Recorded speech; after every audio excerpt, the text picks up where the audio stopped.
Morning everyone.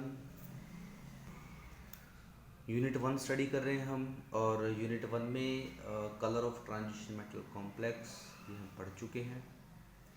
Hope कि आप सबको क्लियर है। उसके बाद जो सेकंड प्रॉपर्टी हमने सीक्वेंस में डाली थी वो थी मैग्नेटिक प्रॉपर्टी। ये भी एक इम्पोर्टेंट सेक्शन है, यहाँ से भी एग्जाम में क्वेश्चंस आप लोगों से पूछे जाते हैं। तो देखिए, जब कोई इलेक्ट्रॉन न्यूक्लियस के चारों तरफ रिवॉल्व करता है तो न्यूक्लियस रिवॉल्व करता है ऑर्बिट के ऊपर। जिस पाथ पर इलेक्ट्रॉन घूमता है न्यूक्लियस के, उसको ऑर्बिट कह देते हैं। और ऑर्बिट में इलेक्ट्रॉन के घूमने वाले के मोशन को हम कह देते हैं orbital motion. That is orbital motion. दूसरा, इलेक्ट्रॉन क्या है, अपने एक्सिस पर भी घूमता है। इसको हम कह देते हैं उसकी स्पिन मोशन कह देते हैं, या फिर हम इसको कह देते हैं spinning of the electron on its own axis. तो किसी भी इलेक्ट्रॉन के न्यूक्लियस के चारों तरफ दो तरह के मोशन हैं। First one is the orbital motion and second one is the spin motion.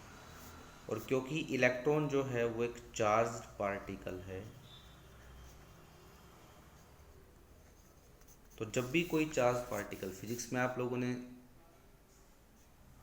Solenoid का केस पढ़ा हुआ है कि इस तरह से मैंने कॉइल ले ली, यहाँ से मैंने करंट को गुजार दिया।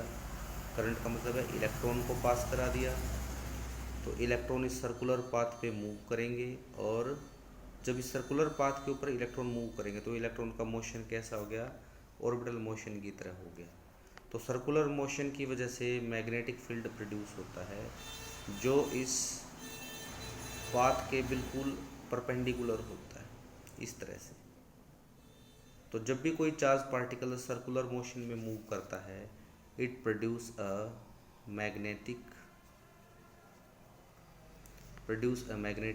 फील्ड।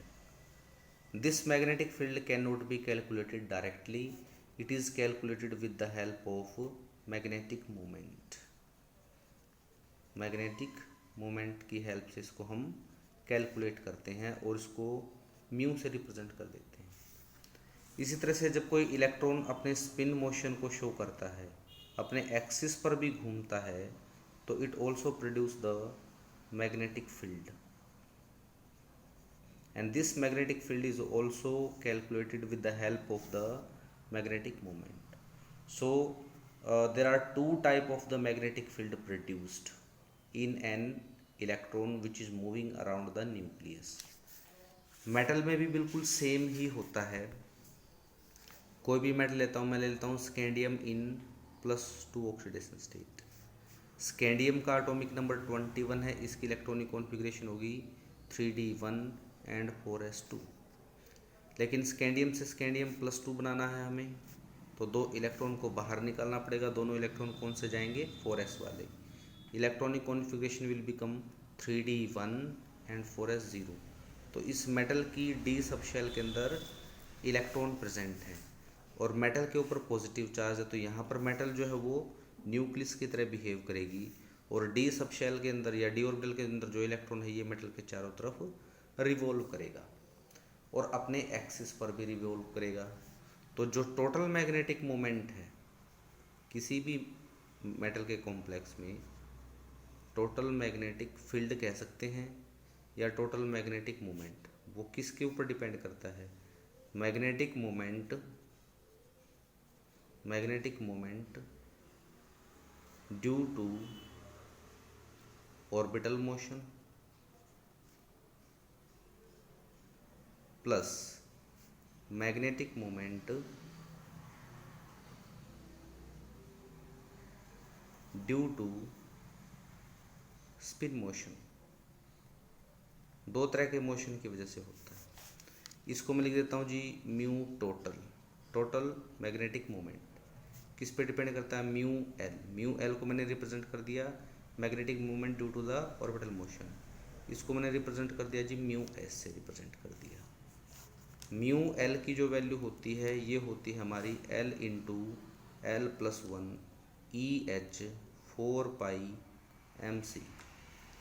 और जो म्यू एस है उसकी वैल्यू होती है हमारी n into N plus two e h 4π m c। इसके ऊपर डिपेंड करती है दोनों वैल्यू।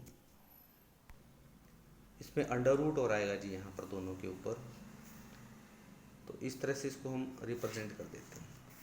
तो E क्या है, चार्ज ऑन इलेक्ट्रॉन, हमेशा कांस्टेंट होता है। H है हमारा प्लैंक्स कांस्टेंट, कांस्टेंट वैल्यू है। 4 कांस्टेंट है, पाई कांस्टेंट है। M हो गया मास ऑफ इलेक्ट्रॉन, ये भी हमेशा कांस्टेंट रहता है। C is the velocity of light. तो ये जो वैल्यू है ये कांस्टेंट के बराबर आ गई। इस कांस्टेंट को हमने नाम दे दिया Bm। Bm means Bohr magneton.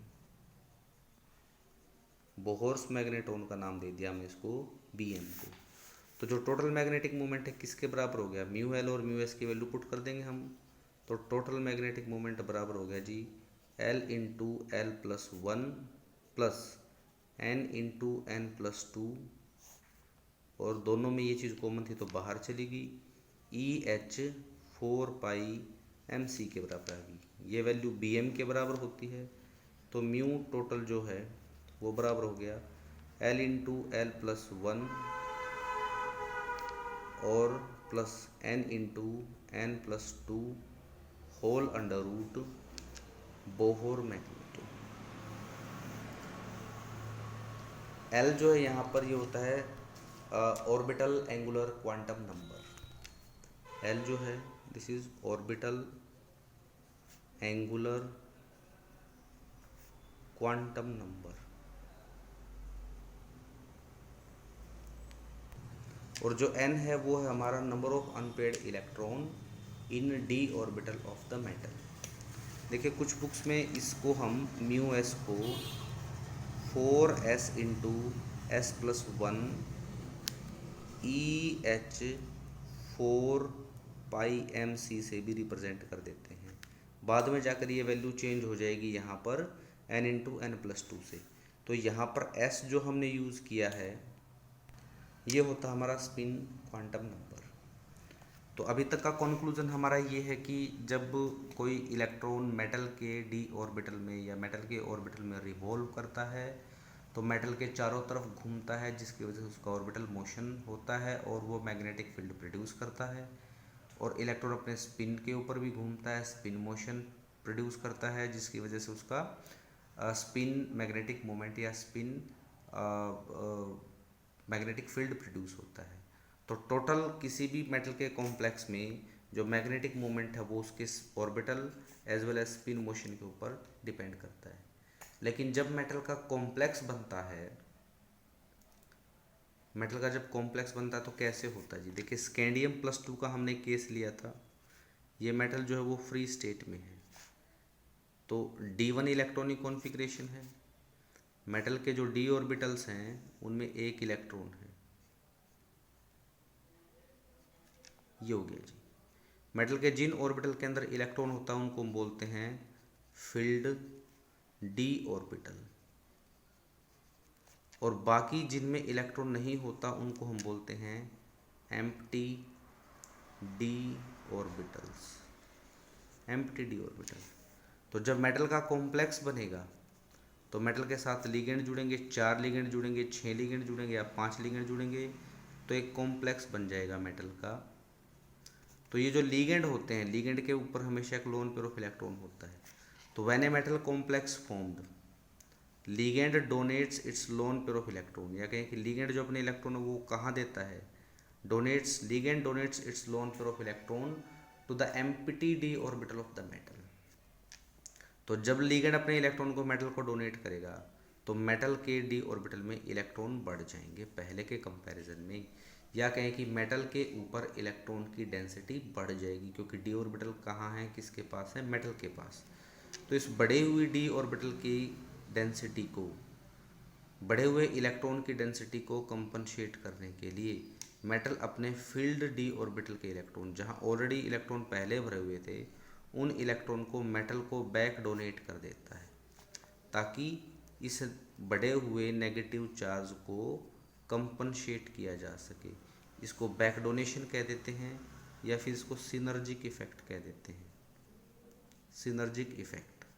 अब जो इलेक्ट्रॉन पहले मेटल के डी ऑर्बिटल में था मेटल का, और मेटल के चारों तरफ घूम रहा था, वो इलेक्ट्रॉन अब कहाँ चला गया, मेटल ने किसको दे दिया, लीगेंड, तो लीगेंड के पास चला गया वो, तो जिसकी वजह से इस इलेक्ट्रॉन का ऑर्बिटल मोशन ख़त्म हो जाएगा। और ऑर्बिटल मोशन ख़त्म हो जाएगा तो ऑर्बिटल मोशन की वजह से प्रोड्यूस होने वाला मैग्नेटिक फील्ड या मैग्नेटिक मोमेंट भी क्विंच्ड हो जाएगा। This is called as quenching of orbital motion.